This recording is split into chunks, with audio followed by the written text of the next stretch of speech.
now entering into a different stage of it. And we saw this 2 days ago. In the Quran, there are 3 stages of development, as many of you no doubt know, in the doctrine of jihad. And the first is when Muhammad first became a prophet and began to preach in Mecca that he was the new prophet of the one true God. Most people paid no attention. He got a small band of followers together. The Quraysh, Muhammad was a member of the tribe of the Quraysh. They were the pagan Arabs in Mecca. And the Quraysh leaders did not like what he was saying at all because it challenged them. They had the Kaaba, which was there at that time too, before Islam, and it was full of idols, 360 pagan idols. And the Arabs from all over Arabia would go there to venerate their gods. So the Quraysh had a shrine. You know, if you've ever been to Rome or Jerusalem or Fatima or Lourdes, you know it's a big tourist trap. And so was Mecca and the Kaaba. So they didn't like that Muhammad was preaching that there was only one God and all these other gods were nothing, and that they should not be worshipped, because the Quraysh believed then that that would cut into their livelihood. Muhammad ultimately did not do that by making it into a Muslim shrine. But in any case, at that time, he taught tolerance and peace. And whenever you see the imams on television preaching tolerance and peace, they are quoting from the parts of the Quran that were revealed to Muhammad at a time when he was weak and his enemies were strong, and he had no political or military power. So he was not actually preaching tolerance and peace of non-Muslims. He was asking for tolerance and peace for them. He was asking to be tolerated. Same as what happens now. Precisely. That's the stage that we are in now in Europe and America. See, you may know that the stages of the jihad in the Quran work chronologically, and that in Islam there is the doctrine of abrogation, in which something that is contradicted by something that is revealed later, the later statement overrules the earlier one. But the earlier one is not necessarily cancelled altogether. It's still in the Quran. When Muhammad moved to Medina and became a political and military leader, then he began to teach defensive jihad, that the Muslims could take up arms to defend themselves against their enemies. And in practice, this was aggressive and offensive. He ordered the Muslims to raid the caravans of the Quraysh, and this was the occasion of the first battle between the two. And then he began to preach offensive jihad, which was to make war against the unbelievers and to subjugate them simply by virtue of the fact that they were unbelievers. But those stages only came when he began to get military and political power. Now, the offensive jihad takes precedence over the others, and those statements abrogate the statements of tolerance. However, when the Muslims are in the same position that Muhammad was in Mecca, then the same conditions prevail. So, in other words, when there's a small group of Muslims without political or military power, then they preach tolerance and peace. Just like Muhammad did when he was a small group in Mecca and didn't have political or military power. When they begin to gain military and political power, then they become more aggressive. I believe we are now moving from the first stage to the second stage in Europe and in America to a lesser degree. And that ultimately there will, of necessity, come the third stage as well. And this will be open warfare. It's a very sad situation, but if we stand down now, then the game is already over. And so at this point, even just to continue to have a public presence will show them you're not afraid, which is what they want to do, is to frighten you, to strike terror into your hearts, as the Quran directs. And that you're going to continue. And even that, as I explained, will create confusion for them because they have no capacity to understand that kind of a situation. They don't understand infidels who will not be intimidated, will not submit. Back to you. Ja.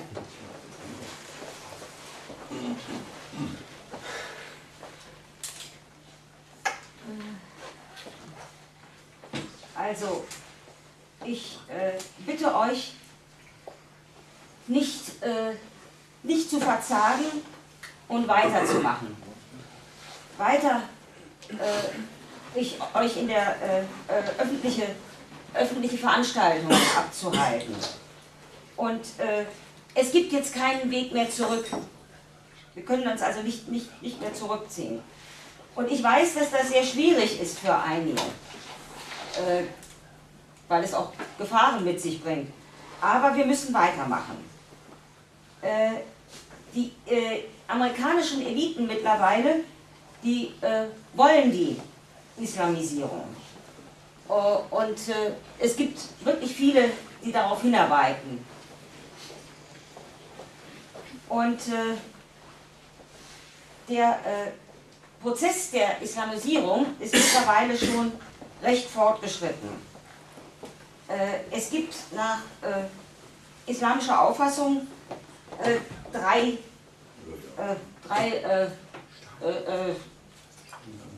Stufen, drei Entwicklungsstufen. Ne?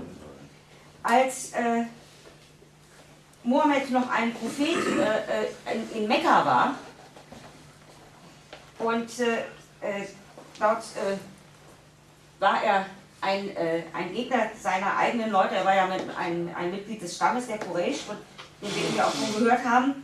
Und die Quraysh wollten ihn also nicht, weil sie der Vielgötterei huldigten, sie waren ja Heiden. Es gab in der Kaaba 360 Götzen. Ne? Ja, also 360 or 365 gods? 360. 60. ja. For every day, one Yes. god. Exactly. And Yeah. Allah was the god of the half moon, Yes. and the second prename of Mohammed. Second prename. This shows about a little bit about the psychopathology of Mohammed. Yes. Well, there's more about that I will. Okay. I'll tell you. Ja. Okay. Is this Okay. true? I know it's very hot, so I will. Okay, okay. I'll be brief, but I'll do one more Yes, piece. yeah. Okay. Is The that true? moon. Allah is still there? It's still there. It's the one he didn't destroy, right? No, the one thing he didn't destroy was an icon of Jesus and Mary, but I don't know what happened to it. It's not there now. All right. But that's the story anyway. Well, the moon year has 360 days. Huh? Yes. That's it. Yeah. Also das Mondjahr hat ja That's why 360 Oh yes, Tage. thank you very much. Ja. Festivals move through the year. Nicht? Also deswegen stimmt das schon so. Ne? Und jeder, der schon mal in Rom oder Jerusalem gewesen ist, weiß ja, dass diese Heiligtümer eine sehr große Touristenattraktion sind. Ne? Und die Quraysh hatten damals Angst, dass Mohammed, der eben ja nur an seinen Allah glaubte, dass er das zerstören würde. Ne? Aber er hat natürlich später dann die Kaaba für sich genommen, weil sie ja eben schon ein Heiligtum war und die anderen Bilder dann rausgeschmissen und nur Allah verehrt. Ne? Und jetzt kommt der wichtige Punkt. Zu dieser Zeit predigte Mohammed, als er eben mit den Quraysh zusammenlebte in Mekka, predigte er Toleranz und Frieden. Unter Toleranz, er war nämlich schwach und die anderen waren stark. Unter Toleranz und Frieden ist aber Toleranz und Frieden für die Moslems gemeint. Also wir müssen sie tolerieren. Ne? She's right. Und nicht, dass sie uns tolerieren sollen. Ne? Denn sie sind ja immer was Besseres. So, und jetzt kommen wir zum Prinzip der Abrogation, der Aufhebung. Im Koran heben die späteren Verse immer die früheren auf, ne? Wenn sie sich widersprechen in irgendeiner Weise. Ne? Das heißt aber nicht, dass die früheren Verse völlig verschwinden. Also die sind immer noch da, aber sie haben eben nicht mehr die Kraft wie die anderen. Also sie werden nicht völlig rausgenommen. So, die nächste Stufe, die dann kommt, ist der defensive Dschihad, ne? Also der defensive Krieg. Und dem folgt dann später der Offensive. Das ist also die dritte Stufe. Ne?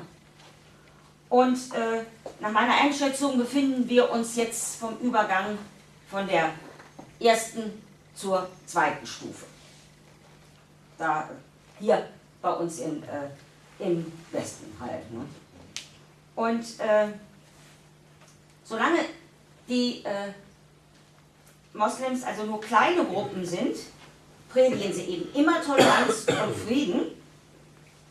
Und, achso, wir müssen noch sagen, der offensive Dschihad ist natürlich wichtiger als die beiden Vorstufen. Ne? Also das ist immer, der löst die sozusagen ab.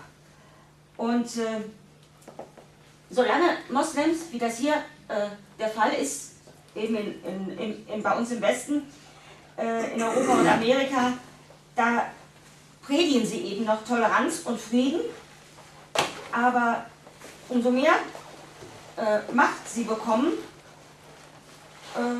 umso aggressiver werden sie. Und umso mehr Gewalt wird auch angewandt. Also, wenn wir jetzt aufgeben, dann ist das Spiel für uns verloren. Da können wir einpacken. Ne? Wir müssen uns dagegen wehren. Der Koran schreibt ihnen ja vor, in unsere Herzen den Terror zu gießen. Zu schlagen. Nicht zu schlagen, nicht zu schlagen. Also einzuflößen, ne? dass wir also wirklich fürchterliche Angst vor ihnen haben. Und das ist genau das, was sie erreichen wollen. Und wenn wir also jetzt standhaft bleiben und uns weiter dem entgegensetzen, dann gewinnen wir und nicht sie. Thank you, Robert. Thank you. You're very patient. I apologize that I didn't study German hard enough. I actually did take it, but I've forgotten it all. In any case, I appreciate your patience, and this will be the last piece. It's very hot, but I wanted to emphasize before I go that this is, of course, a political ideology, a political and supremacist ideology. And if it were a secular political ideology, there would be no problem. Everyone would understand that it had to be resisted because it was inimical to our laws and our societal principles. And that would be no problem at all to understand and to identify. But because it is a religion, this is all happening. And so it's very important to emphasize in all your public statements, and I'm sure you're already doing this, so pardon me if I'm being redundant, that you are fighting against the political ideology that is at variance with fundamental principles of human rights as enunciated by the United Nations, and that you are fighting for those human rights, for the freedom of speech, for the freedom of conscience, for equality of rights of women, for equality of rights of non-Muslims with Muslims, which is not allowed in Islamic law. And to emphasize that it makes no difference if somebody wants to pray to this God or that God as long as they don't bother anyone else with it. As Thomas Jefferson said, if my neighbor has one God or 17, it neither picks my pocket nor breaks my leg. But if my neighbor wants to pick my pocket and break my leg because his God told him to, then it becomes a matter of public policy. And Islam, from its inception, was a political ideology. As a matter of fact, I am now working on a new book, which I think they are going to put out in the spring of next year.